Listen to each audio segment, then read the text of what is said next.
کسی بات پر گرفتار کیا ہے تو ان سے پوچھو تو اب یہ بولنے میں بھی شرم کرتے ہیں۔ مولانا کو کیوں گرفتار کیا ہے، مولانا کو کیوں اندر رکھا ہے، شرم آتی ہے بولنے میں، کیونکہ انہوں نے کچھ ایسا بولا تھا جس کو بولنے میں شرم آتی۔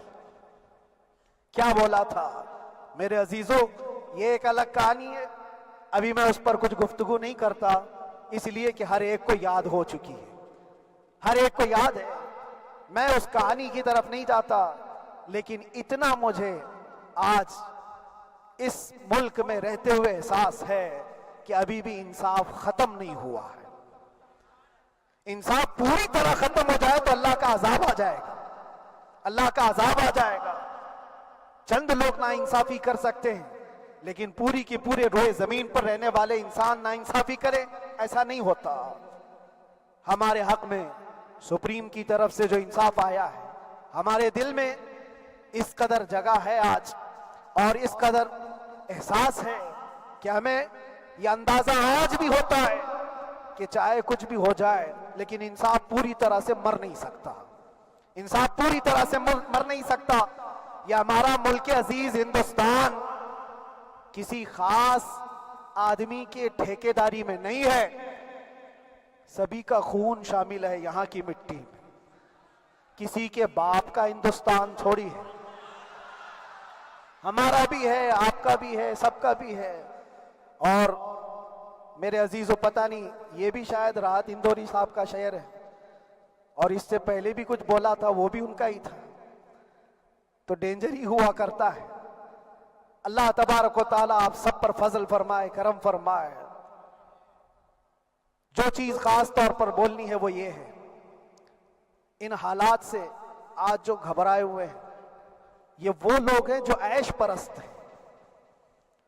میں کسی کو خاص ٹارگٹ کر کے نہیں کہنا چاہتا، لیکن بہت سارے وہ لوگ جو اثر و رسوخ رکھتے ہیں لیکن وہ آگے آنا نہیں چاہتے، دین اسلام پر حملے ہوں، حضور پاک کی عزت پر حملہ ہو، کسی کو بولنا نہیں ہے، کیونکہ پتہ ہے دیکھو اس مولانا کو کس طرح کی ہے، اسی طرح دوسروں کو بھی کر دیا جائے۔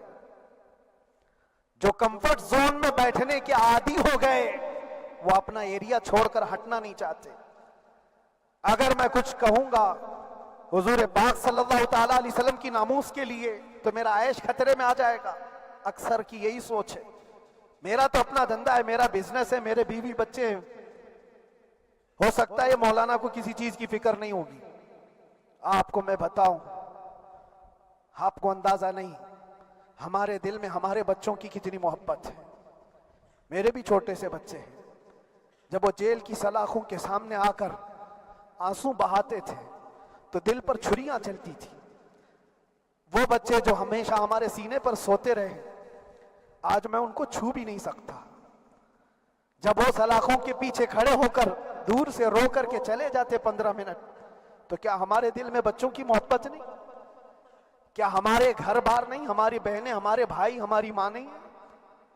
کتنے تو دن ایسے ہوئے کہ میری ماں کو دورے پڑتے رہے یاد کے لیے، تو کیا وہ ہمارے اوپر کیفیت نہیں آتی کہ ہم خامخواہ یہ مصیبت کیوں مول لی ہے؟ میری بیٹی تو جھگڑا کرتی اس بات کو کہ کیوں آپ اکیلے ہو، بہت سارے لوگ ہیں سب کا خیال کرتے ہوئے، لیکن میرے عزیزو یہ ان کی اپنی محبت ہے، سارا ایک پریوار، اور اس سے زیادہ میرے شاگردوں کی ایک دنیا ہے۔ کتنے ایسے ہیں، میں جانتا ہوں کہ 8 مہینے تک نرم غذا نہیں کھائی میرے ان بچوں نے، میں جانتا ہوں ان کا صرف یہ خیال تھا کہ اندر پتہ نہیں جیل میں آپ کیا کھا رہے ہوں گے، ہم یہاں نرم غذا نہیں کھائیں گے، گوشت مچھلی نہیں کھائی، حالانکہ یہ کوئی چیز تمہارے اوپر واجب نہیں تھی۔ یہ حالات میں اس لیے بتا رہا ہوں میرے عزیز، کسی کے وہم و گمان میں اگر یہ ہے تو نکال دے کہ میرے آس پاس کچھ نہیں ہے، میں کسی کو چاہتا نہیں، یا میرے ساتھ محبتیں نہیں ہیں۔ کثرت سے محبت کرنے والے لوگ ہیں میرے پاس، میرے ان بھائیوں کی اور میرے بہنوں کی، میرے گھر والوں کی محبت تو ایسی ہے کہ ان کے گھروں کے بچوں کے معاملات بھی بغیر مجھ سے پوچھے نہیں ہوتے۔ اگر 8 مہینے اندر رہا تو کسی کا رشتہ نہیں تو بات چیت بھی نہیں ہے، رشتہ نہیں ہوگا جب تک یہ نہ آئے. سارے کام ڈیپینڈ رہتے تھے. مجھے بھی ان تمام چیزوں کا احساس ہے, لیکن یہ سب چیزیں ایک طرف, میرے مصطفیٰ کی عزت اپنی طرف.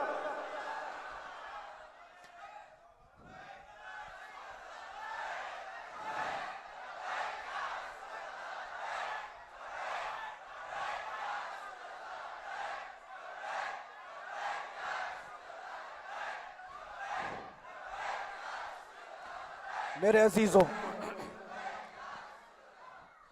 ہر ایک کے آنسوں کے قطرے میں نے دیکھے, بھائیوں کے, بہنوں کے, میرے پاس ملنے کے لیے میرے جو شاگرد آتے ان کے. یہ اکثر جب جیل کی دیوار پر آ کر کھڑے ہوتے, ان کی آنکھیں لال, یہ آنسو بہاتے 15 منٹ ملاقات کر کے چلے جاتے. آپ کو کیا اندازہ ہے اندر کے حالات ایک دن ایک سال کے برابر لگنے لگتا ہے. گھٹتے رہتے, لیکن ایک بات کا احساس بار بار ہوتا کہ یہ ساری محبتیں ایک طرف ہے, لیکن ہم جس کے لیے کھڑے ہوئے ہیں اس کی محبت میں کوئی سمجھوتا نہیں, اس کی محبت میں کوئی سمجھوتا نہیں. ایمان اسی کا نام ہے, لا یؤمن احدکم حتی اکون احب الیہ من والدہ وولدہ والناس اجمعین. تم میں سے اس وقت تک کوئی پورا مومن نہیں ہو سکتا جب تک کہ اپنی اولاد, اپنے مال دولت, اپنے ماں باپ, سب سے زیادہ اپنے رسول سے محبت نہ کرے. دعا یہی کرتے رہو جب حضور پاک کا معاملہ آئے تو ساری دنیا ایک طرف ہو جائے. میں نے ایک واقعہ پڑھا تھا اندر ہی, حضرت خالد بن ولید رضی اللہ تعالیٰ ایک قلعے پر اچانک حملہ آور ہوئے تھے. وہ قلعے میں موجود جو دشمنان اسلام تھے ان کی پارٹی چل رہی تھی. بڑے بڑے قالین, صوفے بچھے ہوئے, تشتوں میں قیمتی کھانے رکھے ہوئے تھے. خالد بن ولید کے ساتھ جو لشکر ہے, یہ تو وہ غریب صحابہ تھے جو پیون لگے کپڑے پہنتے, ایک کھجور پر پورا دن گزارتے. جب یہ اس قلعے پر حملہ آور ہوئے تو دشمنان اسلام جو تھے وہ مقابلہ کرنے کی ہمت نہ جٹا سکے, بھاگ گئے. سارا مال سب چھوڑ کر بھاگ گئے, بغیر کسی جنگ کے, بغیر کسی قتل قتال کے پورا قلعہ فتح کیا خالد بن ولید نے. اب سنو, جو صحابہ تھے وہ مال غنیمت جمع کر رہے تھے, کیونکہ یہ عرب کے لوگ ایسے مہنگے قالین نہیں دیکھے تھے, ایسے مہنگے صوفے, اتنی قیمتی غذائیں انہوں نے دیکھی نہیں تھی. سب جمع کرنے لگے, سب جمع کرنے لگے. خالد بن ولید نے کہا, خبردار ہاتھ مت لگانا, سب ہٹ جاؤ. سب ہٹ گئے. چند صحابہ کو بلایا, یہ سب جمع کرو, اس کو آگ لگا دو. پورا مال غنیمت جو تھا آگ لگا دیا. تو جو صحابہ تھے وہ کہنے لگے, کیا یہ اچھا ہوتا یہ سب میں آپ تقسیم کر دیتے, یہ بہت قیمتی چیزیں ہیں, عرب میں ہم لے جاتے تو یہ بہت مہنگی چیزیں ہیں. خالد بن ولید نے کیا کہا جانتے ہو؟ کہا, اگر تم کو بھی ان تمام چیزوں کی عادت لگ جائے تو تم بھی ویسے ہی بھاگو گے جیسے یہ بھاگے. یہ آج جو ہمارا مقابلہ کرنے کی طاقت نہ لا سکے اور بھاگ گئے, اس کی وجہ یہ ہے کہ وہ عیش پرست ہے. عیاشی ان کے اندر تھی جس کی وجہ سے وہ کھڑے نہ ہو سکے. اور جب یہ عیاشی آئے گی تم کھڑے نہیں ہو سکو گے, کھڑے نہیں ہو سکو گے. آج میں یہی بات دہرانا چاہتا ہوں, جو بہت بڑے چہرے لے کر بیٹھے ہوئے ہوں, وہ سیاسی اثر و رسوخ رکھنے والے بھی کمفرٹ زون میں رہنا چاہتے ہیں. میں چند لوگوں کو چھوڑ کر کہہ رہا ہوں, اکثر کا حال یہ, وہ سوچتے ہیں کہ ہمارے اس دائرے سے نکلیں گے تو ہمارا عیش خطرے میں آ جائے گا, گھر بار خطرے میں آ جائے گا. یہ دنیا کی محبت انسان کو بزدل بناتی ہے, بزدل بناتی ہے.